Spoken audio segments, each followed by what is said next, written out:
Hello, welcome to Sumo Biology online classes. We are discussing NEET 2022 question paper bio section. So here is the question from apoplast and symplast. तो पहले एक diagram बना लेते हैं apoplast symplast का, फिर उसको डिस्क्राइब करते हैं.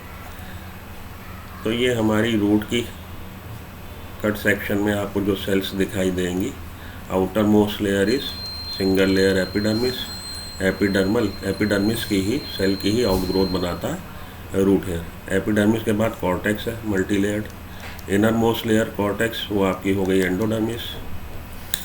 और फिर आपको मिलेगी पेरीसाइकल, और पेरीसाइकल के बाद आपको मिलेगा जाइलम. ठीक है जी, ये हो गया हमारा कट सेक्शन में जो हमें एनाटॉमी दिख रही है अपने रूट की. ठीक है जी, तो फिर से एक बार इसको साफ साफ थोड़ा सा बनाता हूँ.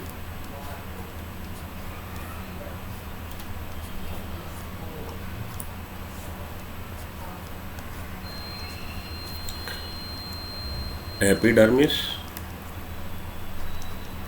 cortex, endodermis. Innermost layer of endodermis is innermost layer of cortex is endodermis, which is barrel shaped, and in endodermis you will find the deposition of suberin, Casparian strips, then pericycle, and then xylem.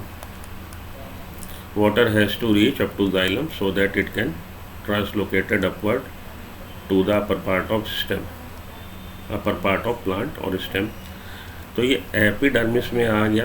Epidermis से ये जो आ रहा है active absorption भी हो रहा, passive absorption भी हो रहा. एपिडर्मिस में the outermost limit of plant cell is cell wall. This is cell wall which is a dead conduit.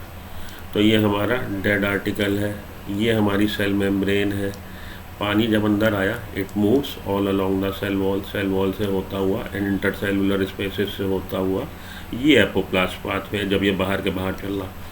तो वाटर मॉलिक्यूल को अभी सेल मेम्ब्रेन क्रॉस करके ये ज़रूरत महसूस नहीं हो रही कि उसको सेल मेम्ब्रेन पार करके यहाँ साइटोप्लाज्म में आना ही आएगा, लेकिन ऐसे काम चल रहा है ऐसे भी, और कुछ यहाँ से भी आ रहा है. ये दो सेल्स के बीच में प्लाज्मोडेस्मेटा है जहाँ पे साइटोप्लाज्मिक ब्रिज है. By means of that cytoplasm of two adjacents are connected. ये साइटोप्लाज्म कनेक्टेड है. This is the cytoplasmic bridge between two adjacent cells and this connection is called as plasmodesmata. ये हमारी Casparian strip है. Casparian strip is made up of suberin which is water impermeable substance.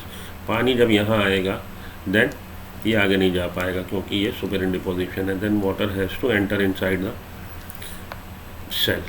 तब उसको endodermis में ये cytoplasm में आना ही पड़ेगा. उसके बाद का रास्ता ये सिम्प्लास्ट से तय करेगा. तो सिम्प्लास्ट क्या है? सिम्प्लास्ट वो पाथवे है जो साइटोप्लाज्म जुड़ा हुआ है आपस में सेल्स का, interconnected path of jointed cytoplasm. तो ये इसके बाद एंडोडर्मिस के बाद पेरीसाइकल में साइटोप्लाज्मिक ब्रिज उसी से जा रहा है, वाया सिम्प्लास्ट ही जा रहा, और फिर ये चला जाएगा जाइलम में. जाइलम से फिर upper part of plant.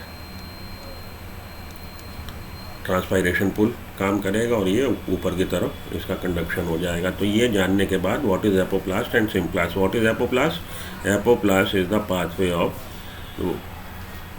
Made up of cell wall and intercellular spaces, and to enter into the apoplast water does not cross the cell membrane. Water को सेल मेम्ब्रेन क्रॉस नहीं करनी पड़ती. इतना जानने के बाद अब हम लोग पढ़ते हैं क्वेश्चन और सॉल्व करते हैं.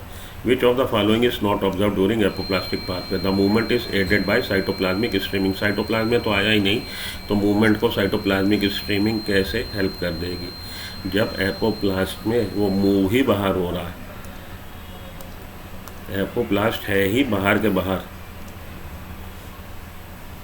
वाटर मॉलिक्यूल प्लांट सेल के अंदर सेल मेम्ब्रेन क्रॉस करके अंदर नहीं आ रहे, साइटोप्लाज्म में तो आ ही नहीं रहे, तो साइटोप्लाज्मिक स्ट्रीमिंग उसमें ऐड कहाँ से कर देगा? यही वाला आपका एपोप्लास्ट पाथवे को कोई फ़ायदा नहीं. Apoplast pathway is continuous and does not provide any barrier. Continuous और कोई प्रोवाइड बैरियर कोई नहीं बना रहा क्योंकि सेल वॉल ये आसानी से उसको पार हो जाने देती. Movement of water occurs through intercellular spaces.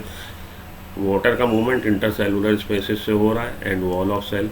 The movement does not involve crossing of cell membrane, और सेल मेम्ब्रेन क्रॉस नहीं करनी पड़ती. ठीक बात है, ये स्टेटमेंट भी ठीक, ये स्टेटमेंट भी ठीक, ये स्टेटमेंट भी ठीक, ये वाला स्टेटमेंट लागू नहीं होता है पोप्लास से। तो यही हमारा आंसर है, option number 1 is the right choice, you should go with it. I hope it answers the question. Thank you.